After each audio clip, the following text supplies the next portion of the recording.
Gun violence is undoubtedly a public health issue. Large-scale interventions could help save lives. The Rutgers School of Public Health is based on two really important tenets: social justice and health equity. One of the things that sets the New Jersey Gun Violence Research Center apart is that we are one of only a few state-funded gun violence research centers in the country. We're driven by the need of data from our organizers on the ground. Rutgers Gun Violence Research Center does this perfectly because we go closest to the people who are closest to the problem. We're putting equal weight behind the notion of communicating about the science of gun violence prevention. We want to establish what we call equal partnerships with community partners so that they feel as though they are an integral part of the research that we're doing. Our research has to work with individuals who are already on the ground as community partners, but in a way that recognizes the genius that's already there in those communities.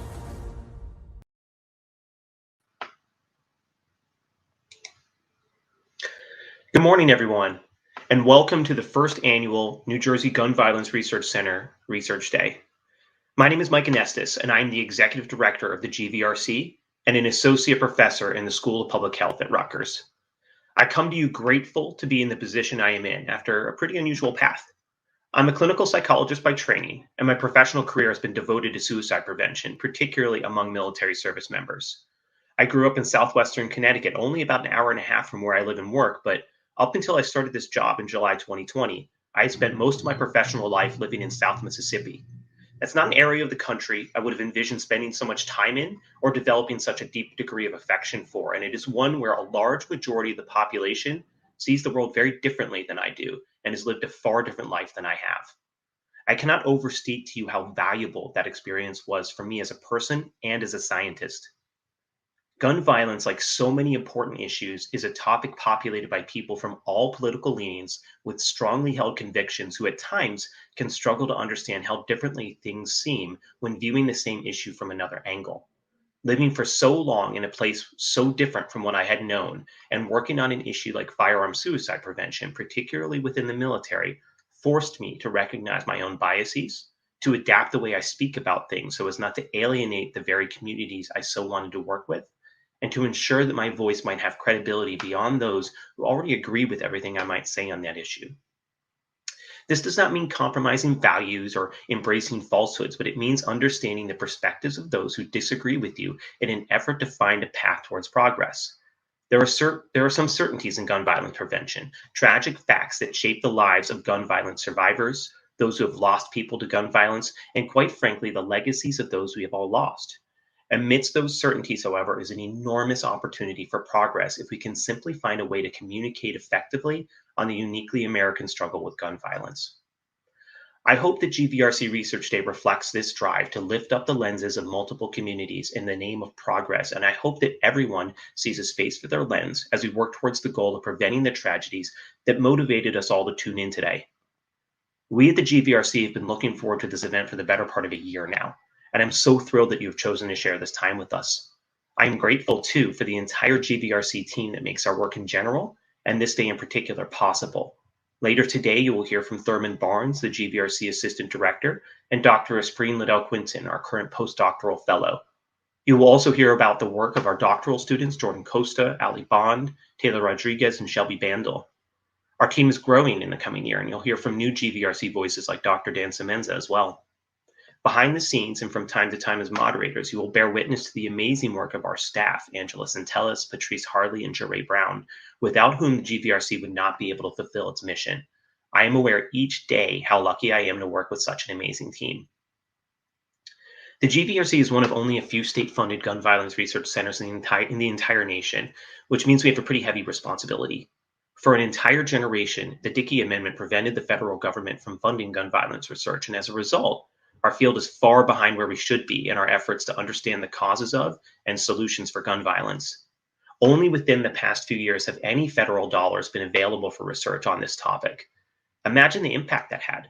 Where there are no dollars to support research, there are fewer researchers. Where there are fewer researchers, there is less of an opportunity for innovation and progress. We are grateful that New Jersey has been so forward-thinking on this issue and for the support we receive from the state through the Office of the Secretary of Higher Education, as well as funding we receive through the Department of Defense and the New Jersey Department of Human Services Division of Mental Health and Addiction Services. The GVRC's two primary goals are to fund and conduct cutting-edge gun violence research and to communicate broadly about the science of gun violence prevention so as to empower communities with data-driven information that can be used to address the aspects of gun violence most troubling in those communities. By pursuing these goals, we aim to increase our knowledge about gun violence prevention, expand the pool of scientists working in this area, and remove the unfortunate barrier that so often exists between scientists conducting research and the communities that are directly touched by the issues those scientists are studying. I hope this day serves to further that cause by bringing people together and presenting a massive amount of digestible information on the understanding and prevention of all forms of gun violence. When we first envisioned this event, we had hoped it would be in person, so we would have a chance to get to know each of you. But as we planned many months ahead of time, we decided to be cautious. The event was too important to us to risk having to cancel because we planned for an in-person event that might not have been possible. I'm so glad things have changed to the point that it seems like such an event may have been fine, but I assure you I would have lost a lot of sleep wondering if that would have been the case back in January. Although I'm disappointed not to be able to meet folks in person, I will say that I am thrilled that our online approach has allowed us to bring this event to people all across the country or even beyond as they log in from their own homes and workplaces. It might feel a little odd to view an event like this on your own on a screen without any sense of who else is viewing, but I assure you that you are not, in fact, alone. We are grateful that several hundred people have registered and logged in to be a part of this day. As you view the presentations we have scheduled, please know that you can write questions and comments in the chat, and that our moderators will do their best to read each one and relay as many as possible to the speakers so that they can respond with any time left between the end of their presentation and the end of their time slot. Our goal here is not to talk at you, but to speak with you, so we truly encourage you to share your thoughts and questions. I suspect that everyone tuning in today brings a good bit of passion to the event, whether you are reflecting on the tragedy of the tragic mass shooting in a grocery store in Buffalo, a vile hate crime perpetrated by a self-declared white supremacist, or you are pondering the horrific degree of loss experienced by communities most heavily impacted by day-to-day gun violence, or you're dealing with the loss of a friend or loved one to firearm suicide, a loss that is often met with silence and distance from communities who otherwise rush to provide support in times of loss. These experiences equip you with a perspective that undoubtedly represents a valuable contribution to the conversation, and I hope you will feel empowered to share that in the comment sections. For some of you, that might be too painful or difficult, and that is okay too. We are grateful for your presence, whether that is silent or prominently voiced. Without a doubt, your comments will reflect the diverse coalition of folks that signed up to be a part of this day. Sure, some are academics tuning in to hear the latest in gun violence research, the same way we often do at academic conferences, but by design, our audience also consists of community members, policymakers, journalists, students, advocates, and individuals whose lives have been touched by gun violence in so many different ways. To those of you who have lost someone or been exposed to gun violence, I hope this day brings you hope. To those of you interested in learning what tools we have available to prevent gun violence, I hope this day brings you useful new information. For those of you skeptical of our work and worried this is an attempt to judge firearm owners, I hope this day brings you a sense that we operate a large tent and are here to pursue a shared goal, preventing tragedies, rather than villainizing any community. Gun violence is a complicated topic. Conversations in this area come with heavy emotion. They include the will of Black and Brown communities that have shouldered a wildly disproportionate share of the burden of firearm homicides and who powerfully advocate for the investment in community-based tools to lift communities out of cycles of violence. They include the sorrow of those who have lost friends and loved ones to firearm suicide, which accounts for nearly 2/3 of all firearm deaths nationwide each year, and who feel their voice is often absent from discussions on gun violence. They include the concerns of firearm owners who keep firearms in their home to protect themselves and their families and feel that the way we discuss gun violence research fails to capture their lived experience. And they include the voices of scientists who care passionately about these issues, but want their data to speak in a non-political manner so that folks can hear them without feeling as though they are part of a biased agenda. So very often, these conversations turn confrontational. One side feels unheard or unseen. One individual reads meaning into another's words, and their visceral response makes it difficult to hear and reflect on anything else that person is saying. it becomes remarkably difficult to feel like we are making any progress or reaching one another when discussions so quickly turn into arguments. That is not the path we will walk together today.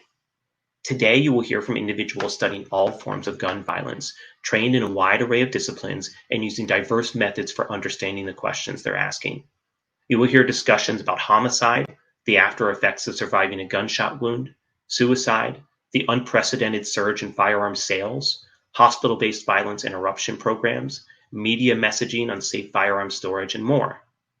You will also hear a moderated conversation between members of the GVRC and members of the Newark Community Street Team, who will share the stage to discuss our ongoing partnership on a project examining the lived experience of illicit firearm access.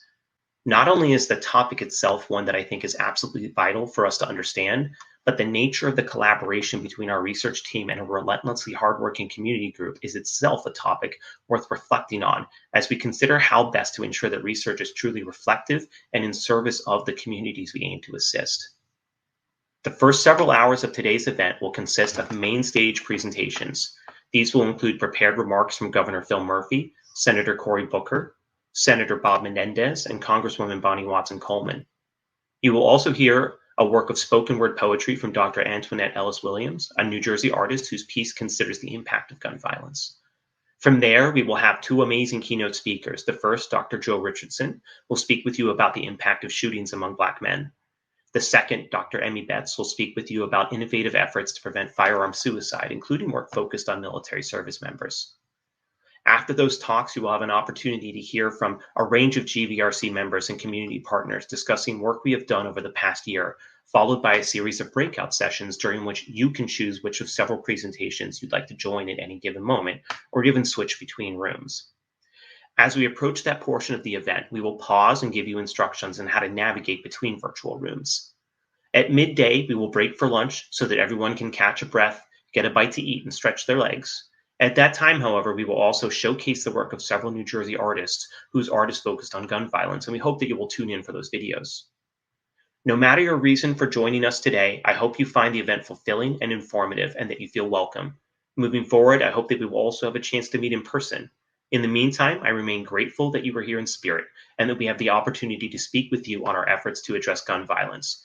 If you have any questions we are unable to address during the event, I hope you will reach out to us via email or social media, and we will be sure to share our contact details throughout the day. With that, thank you again for joining us, and I would like to officially welcome you to the start of GVRC Research Day and the opening remarks from Governor Murphy, Senator Booker, Senator Menendez, and Congresswoman Watson-Coleman. Thank you. Hey, good morning, everyone. Governor Phil Murphy here. Welcome to the first Gun Violence Research Center Research Day. When we created the Gun Violence Research Center,